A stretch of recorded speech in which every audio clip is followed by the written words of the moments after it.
দেখতে পাচ্ছেন সবকিছুই আসলে ভেঙে ঘুরিয়ে দেওয়া হচ্ছে। সরকারি জায়গায় সরকার বলছে বাড়ির সামনে গাছ থাকলে গাছ লাগাইতে হবে, জায়গা থাকলে বাড়ির সামনে জায়গা থাকলে গাছ লাগায় কেউ যেন বসতে না পারে, সেই জন্য আমরা এটা লাগিয়েছি।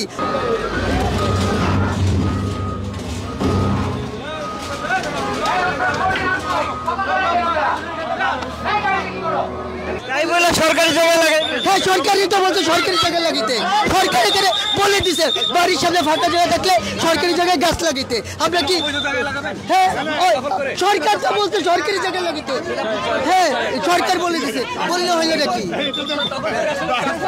হ্যাঁ বলে ফুটপাত করে দখল না, সামনে সামনে দখল ছিল, হ্যাঁ কি গাছ ফুটপাত দখল না, এটা সামনে সবাই দখল করতে।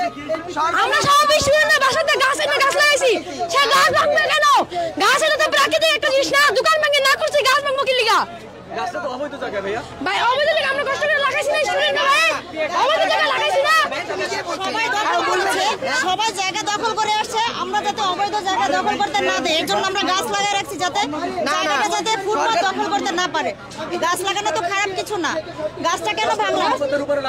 ফুটপাত কোথায় আপনি দেখেন, ফুটপাত তো দখল করে আছে ওরা ফুটপাত, এই ফুটপাতের উপরে মানুষ গেঞ্জি টেঞ্জি বিক্রি করার জন্য জায়গা চৌকি বসাইতে যায়, এর জন্য আমরা ওই জায়গায় গাছ লাগাইছি যাতে এদিকে না আসতে পারে। খারাপ না, সে গাছগুলি ভেঙে এটা অপরাধ করতেছে, আমরা স্টুডেন্ট অনেক কষ্ট করে গাছগুলি লাগাইছি, বাসা থেকে না সে গাছগুলো ভেঙে দিছে। সরাসরি দেখছিলেন ডেইলি সানে। এই মুহূর্তে দেখানোর চেষ্টা করছি মিরপুরের 11 নম্বরের ভাসানী মোড়ে দেখতে পাচ্ছেন অবৈধ স্থাপনা যেগুলো রয়েছে, অবৈধ দোকান বসানো হয়েছে।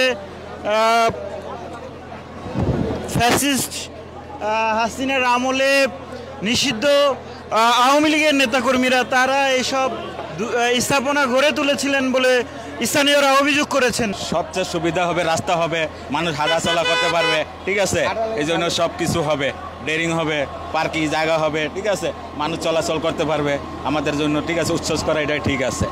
এখন কি অসুবিধা হচ্ছে? এখন অসুবিধা আছে না, রাস্তা গাড়ি চলাচল করতে পারে না, ফুডের ভিতরে দোকান বসে থাকে, ঠিক আছে, দোকান আছে, মানুষ চলাচল করতে পারে না, গাড়ি 3টা 4টা লাইন হয়ে যায়, ওই জন্য দোকানপাটের জন্য সমস্যা হয়ে যায়, জি যানজট লাগা থাকে।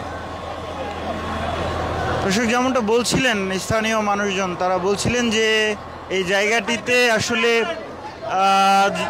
অবৈধভাবে দখলের কারণে জায়গাটিতে স্বাভাবিক যে চলাফেরা এবং যানজট লেগে থাকে এমনটাই কথা বলছিলেন স্থানীয়রা। For more updates, follow us on Facebook, subscribe our YouTube channel, get the latest update on www.daily-sun.com.